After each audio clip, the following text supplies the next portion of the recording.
Bonjour Alpha Blondy. Bonjour Patrick. C'est un cri qui a fait le tour du monde.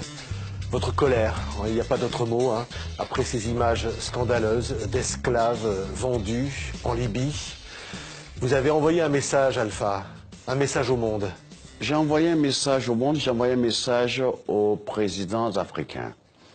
Et j'ai entendu le cri de cœur de mon jeune frère Claudiciard.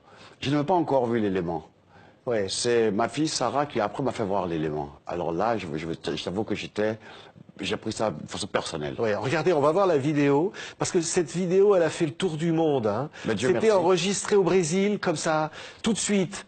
Vous vous êtes dit, il faut que j'intervienne. Quand je suis arrivé, après 11 heures de vol, on est arrivé au Brésil, j'ai dit à Sarah, on reprend. Je vais parler à mes aînés. Je vais leur dire ce qu'ils attendent. Qu'est-ce qu'ils doivent faire? Je n'ai pas à leur dicter ce qu'ils doivent faire. Mais il fallait que je dise ce que j'avais au fond du cœur pour qu'ils comprennent qu'ils n'avaient pas le droit de garder le silence. Oui. Ok. Écoutez, Alpha, écoutez voilà, le message là qui a tellement bouleversé tout le monde. D'accord. Et pour nous protéger, nous sommes surpris et stupéfaits par rapport à votre silence devant cette situation révoltante, humiliante et inacceptable. C'était les mots qu'il fallait employer à ce moment-là, Alpha. C'est ça qu'il fallait dire. Ben parce que c'est ce que cette situation nous inspire. C'était révoltant, humiliant et inacceptable. Et ça l'est encore aujourd'hui.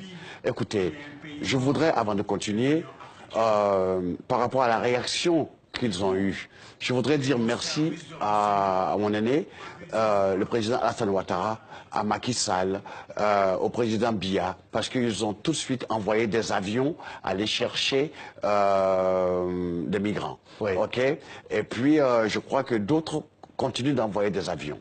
Ok. Mais ce n'est pas tout. Le problème, Patrick, il faut que nous, Africains, nos chefs d'État, il faut qu'on se fasse respecter. Oui. Cette situation d'esclaves... On va revoir les images.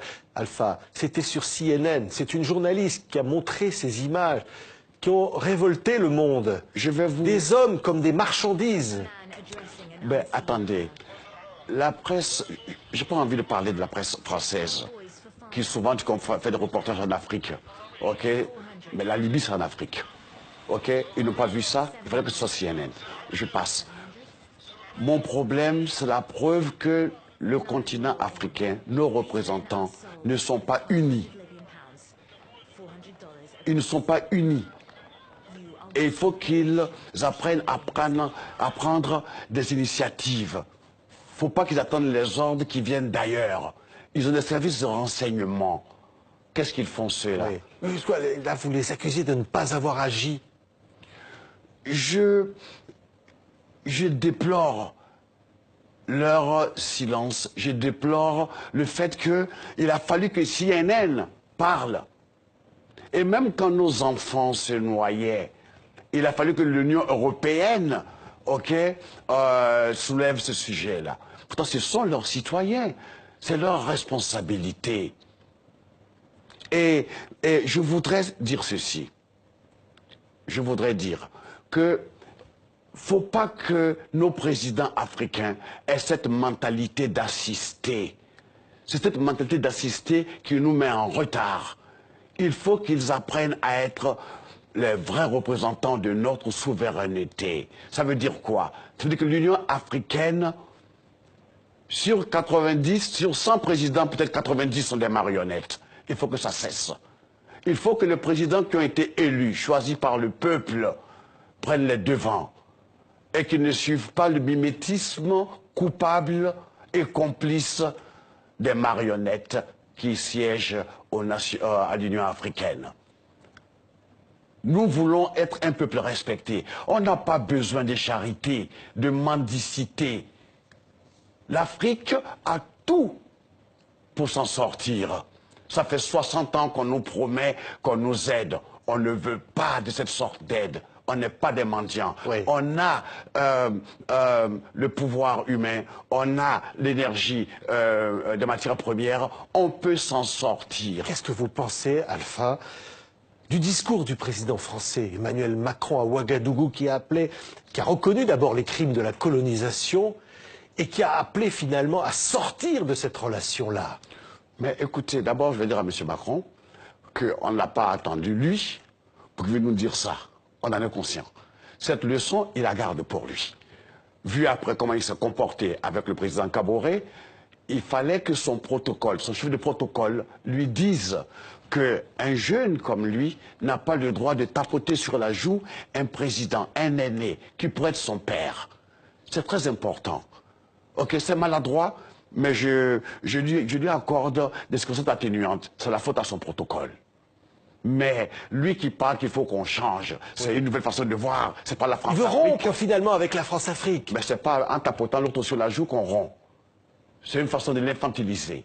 Et c'est mal élevé. Oui. Ok? Mais reconnaître les crimes de la colonisation comme il l'a fait, ça va sur le bon chemin? Ce que je voudrais, c'est que les Africains aujourd'hui sont conscients.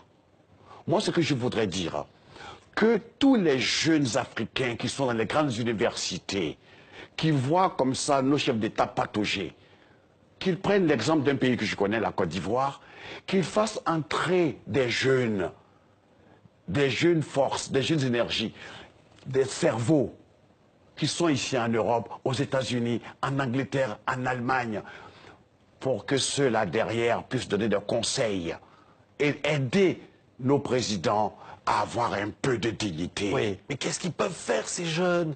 Ces jeunes, on dit. Comment l'avenir leur appartient, oui. Parce que comment on ne laissera pas. Écoutez, j'ai la chance de connaître quelques jeunes dans l'équipe de M. Ouattara. Ils sont brillants. Ils sont polytechniciens. Il y en a plein comme ça. Il y a des Béninois, il y a des Togolais, il y a des Congolais, il y a des Camerounais, il y a des Sénégalais. Tous ceux-là doivent venir à la rescousse. Ils ne peuvent rien apporter ici en Europe. Mais en Afrique, on a besoin d'eux. Il ne faut pas qu'ils soient là et que leur silence et leur inactivité, permettent à des gens de venir nous humilier. Les énarques comme M. Macron, il y en a aussi en Afrique. Donc ce n'est pas un petit énarque président qui va venir se foutre la gueule de nos pères et de nos aînés. Il a expliqué qu'il ne cherchait pas du tout cela. Il a expliqué qu'il ne cherchait pas d'ailleurs à humilier, que c'était, voilà, autre chose. Ben, autre chose, justement. Pour nous, chacun interprète comme il veut. On aime bien Macron, on aime bien sa jeunesse, mais cette maladresse, tu comprends, on l'a pris tous personnellement. Et je souhaiterais que, s'il a l'occasion de réparer, qu'il le fasse, ou que son protocole lui enseigne comment en Afrique on respecte les aînés. Maintenant, je voudrais m'adresser surtout à l'Union africaine. L'histoire de la Libye. Kadhafi, qu'on l'aime, qu'on l'aime pas, était un membre de l'Union africaine. Donc, l'Union africaine ne pouvait pas autoriser, admettre que M. Sarkozy et l'OTAN viennent bombarder, démolir la Libye. C'est inacceptable. Il faut, à partir de maintenant, qu'ils sachent tous que s'ils ne font pas une unité véritable, quand je dis d'unité, je parle d'unité militaire, pour que la grande armée africaine, de l'Union africaine, soit cette armée qui va régler les problèmes africano-africains. Et que ce n'est pas la France qui va envoyer des soldats au Mali ou en Centrafrique. Ce sera l'Union africaine. Et que aucun pays n'aura le droit de venir enlever, faire assassiner un membre de l'Union africaine. C'est un crime. Et ceci étant la genèse, ça a créé cette vente d'esclaves. Ça aussi, c'est de la foutaise. C'est parce que le continent africain, ce colosse, n'a pas encore mesuré son muscle. Il est grand temps que nos présidents prennent conscience de leur force. Nous les critiquons, mais nous savons de quoi ils sont capables. Les moins érudits, pour ne pas dire les plus abrutis, peuvent se faire accompagner par des jeunes cerveaux qui sont dans nos universités. Merci beaucoup. Alpha Blondy pour ce cri du cœur. Merci. Merci de ce témoignage Merci. aujourd'hui. Merci. All right.